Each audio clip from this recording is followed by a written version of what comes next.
The deadbolt on door C lifts by itself at 3:16, and the radio says my name in a child's whisper. It's supposed to open at 3:17. Being early means it's listening. I keep the wedge on my belt and the rule card in my pocket, both warmer than they should be.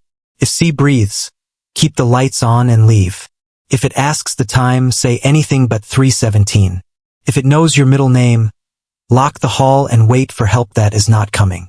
I am the only guard on nights, which is what we call the part of day that doesn't like being named. Camera 3 shows the corridor, fluorescent hum flattened to a gray ribbon. Camera 4 watches the door, its porthole painted over long ago, a pupil that never learned to close. The sign is just a letter, C. No one tells new hires what A and B were. At 3 hours 16 minutes and 30 seconds the seam around C sighs, a polite exhale like a person about to knock. My phone ticks to 3 hours 16 minutes and 44 seconds and gives up blinking. The wedge is a rubber chock with teeth.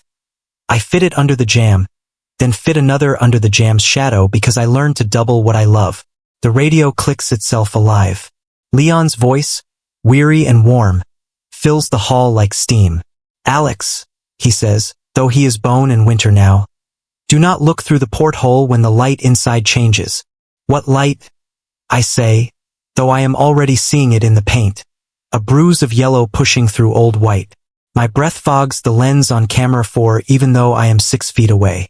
The corridor smells like warm pennies and rain caught in wiring. At 3:17 the lock turns by itself with the care of a hand that has opened many doors. Metal breathes. Under the door, a line of colder dark rolls out and feels my boots like a dog checking if I brought anyone new. I back 2 steps and the occupancy display above the fire map ticks from 001 to 002 to 003.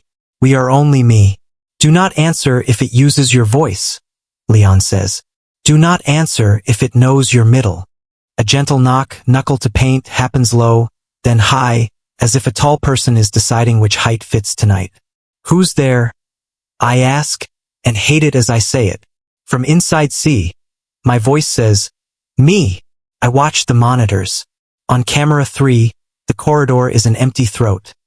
On 4, the door seam glows slightly, as if light is learning to spell. The painted porthole prints a single darker oval, a breath mark on the wrong side. The wedge creeps like a clock hand.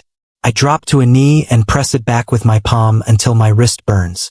On the floor, a smear of wet shows a child's hand, then an adult's, then something that learned from both and forgot the number of fingers.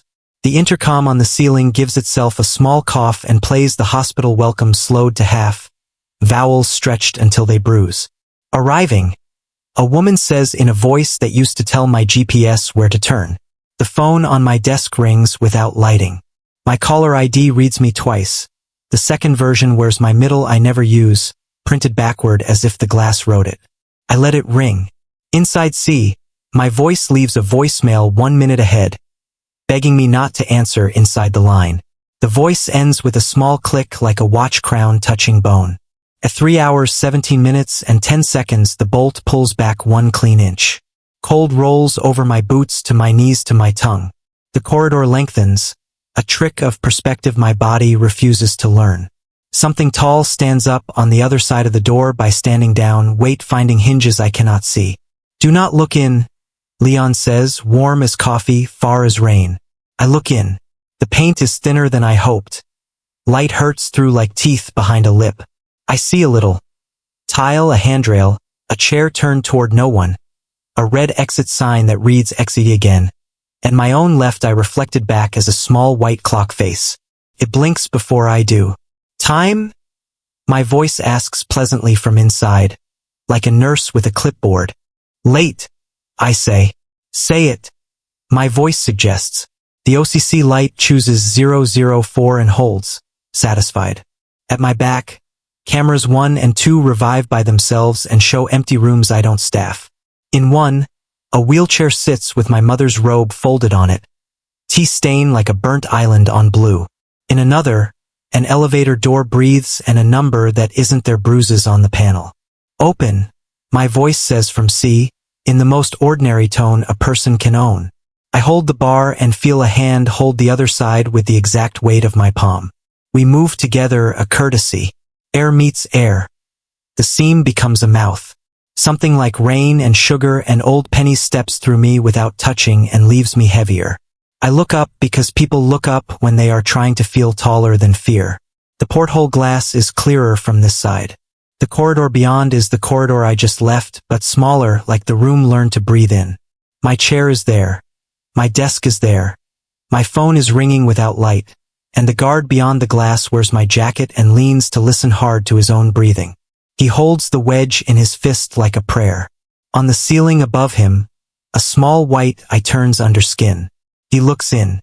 From this side of C, I say very gently, using a voice he trusts, "What time is it?"